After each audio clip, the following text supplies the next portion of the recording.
नाज़रीन अस्सलाम वालेकुम वरहमतुल्लाहि वबरकातुहू। मैं हकीम क़ारी इरफ़ान सईद आपकी खिदमत में हाज़िर हूँ। उम्मीद है आप तमाम दोस्त खैरियत से होंगे और अपने घरों में खुशखुरम होंगे। मौज़ू शुरू करने से पहले आप तमाम दोस्तों से मेरी गुजारिश है कि आप हमारे चैनल को सब्सक्राइब करें और साथ बेल आइकन के बटन को दबाएं ताकि आने वाली हर नई वीडियो आप तक बर वक्त पहुँचती रहे।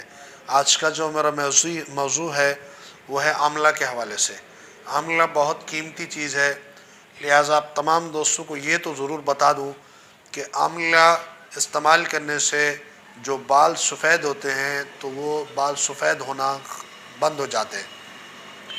अगर ज़िंदगी के अंदर, जवानी के अंदर वैसे मामूल रखें सेहत के लिए, ये सर्द मिजाज रखता है पहले दर्जे में और दूसरे दर्जे में खुश्क भी है। इससे बड़े फ़ायदे हैं।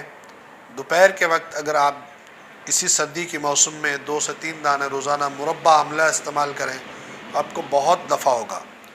और इसके नफ़े तो इतनी बेहद और बेशुमार हैं कि अगर मैं उस तरफ चला जाऊं तो वीडियो बहुत लंबी बनेगी और आपके लिए मसला पैदा होगा। लिहाजा आमला को दोपहर के वक्त 2 दाने मुरब्बा आमला के आप ज़रूर इस्तेमाल करें, इंशाअल्लाह आपको बहुत नफ़ा होगा। अच्छा, इसके साथ साथ कुछ ख़वातीन ये कहती है कि हमें हैज़ बाकायदगी से नहीं आता। अगर वो आमला खुश्क लेकर पाउडर बनाकर उसका जुशांदा इस्तेमाल करें और जुशांदे के अंदर चीनी के बजाय गुड़ डालें तो इंशाअल्लाह हैज़ बाकायदगी से आएगा। इसके बहुत और भी फ़वाइद हैं, लिहाजा आप इसको आज़मा कर देखें, इंशाअल्लाह इससे बड़ा नफ़ा होगा। जज़ाकल्लाह।